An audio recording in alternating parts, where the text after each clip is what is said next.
that this Trump will be better than the man who tore the country apart. We at the Lincoln Project are confident that Donald Trump understands his position.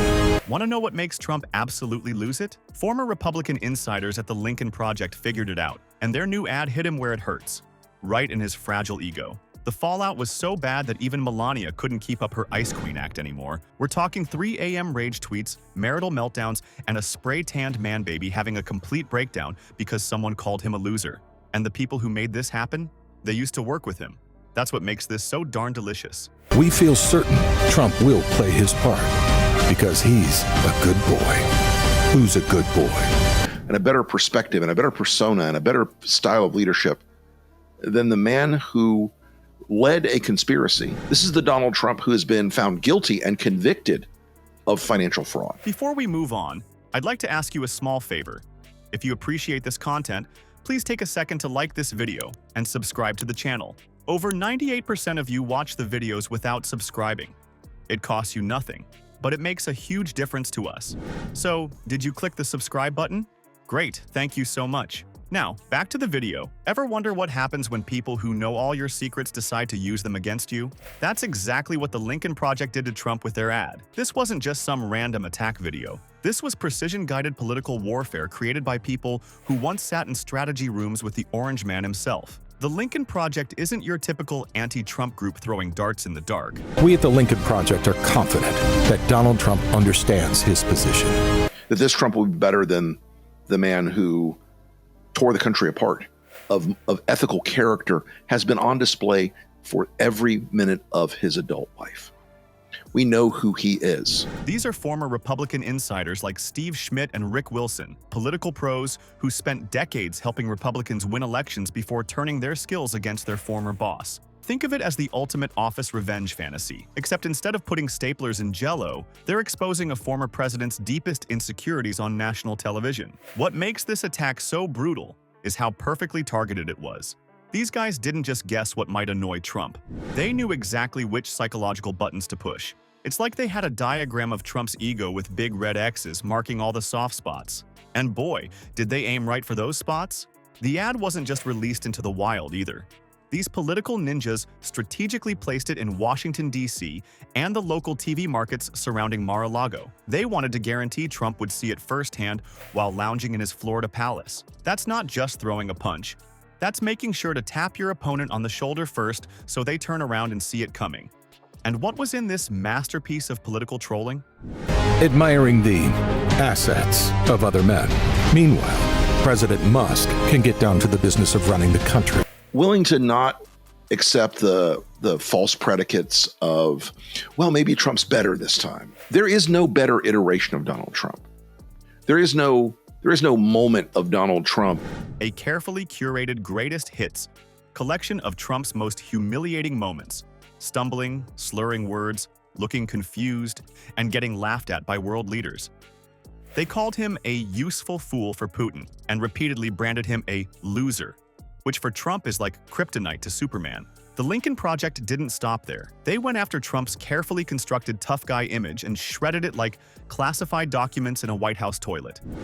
Every clip was selected to expose the gap between the myth Trump sells and the reality these insiders witnessed firsthand.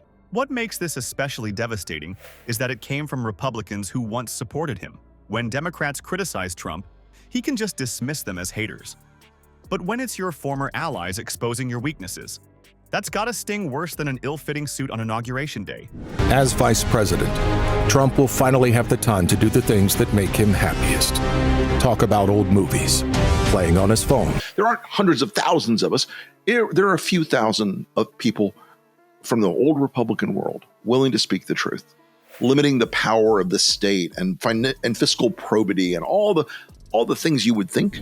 Those ill-fitting suits weren't the only thing coming apart at the seams. Inside the gold-plated halls of Mar-a-Lago, Trump's tough guy act completely shattered when the Lincoln Project's ad hit his TV screen. According to sources who witnessed the meltdown, Trump's face turned so red with rage that even his industrial-strength spray tan couldn't hide it. Talk about a cosmetic emergency. The psychological warfare worked exactly as planned. Trump's carefully crafted strongman image crumbled faster than a Trump casino in Atlantic City. His immediate reaction proved what the Lincoln Project already knew. They'd successfully located and pressed all his emotional buttons at once. Was because his own base is starting to realize he's basically full of shit. But he's still a convicted felon, and it's a stain that will not wash out. He's busy jacking off about Greenland and invading Panama and invading Canada and making Canada the 51st state. It's like they had a secret map to Trump's fragile ego and went on a bombing run.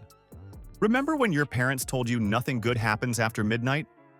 Well, Trump must have missed that lesson.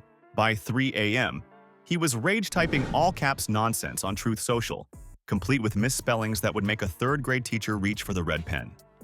One source noted that the capitalization button was either stuck or he thought it would make his argument stronger, as he desperately labeled his former allies as losers and rhinos. Not the animal, he meant rhinos, Republicans in name only. But spelling has never been Orange Man's strong suit. Donald Trump has had a terrible, terrible week. Why has it been terrible? It's not going to go away. It doesn't magically get better. It doesn't suddenly, you don't wake up one morning and go, hey, I'm not a criminal anymore, because he's a criminal. While the court did not punish him, his conviction is now affirmed. But the real surprise came from Melania, whose infamous poker face finally cracked in what staffers described as a full Slovenian volcano eruption. The timing couldn't have been worse for the former First Lady, who was reportedly working overtime trying to launch new projects and distance herself from the never-ending Trump drama machine. According to wide-eyed staff members, Melania was spotted storming through their Florida compound, unleashing what one employee called rapid-fire Slovenian. He is a convicted felon and always will be. I wish they would have punished him. I wish they would have fined him. I wish they would have put him in jail for even 5 minutes. No governor of New York is ever going to pardon Donald J. Trump. He is a convicted felon forever. Soon, Trump's personal items began mysteriously appearing in hallways. A golf glove here, a MAGA hat there, and what was described as a very expensive, very broken golden frame that used to contain a Trump magazine cover. Even the most hardened Secret Service agents were apparently running for cover during her rampage. The fallout was so severe that the couple ended up retreating to separate bedrooms, with one source noting the separation was so extreme that they needed a golf cart to visit each other. That's what I call social distancing. Staff members who had seen it all were reportedly shocked by the intensity of this particular fight, suggesting this wasn't just your average marital spat, but a complete breakdown of their public facade. So the Lincoln Project managed to pull off what political experts called a masterful case of psychological warfare. These folks didn't just create an ad.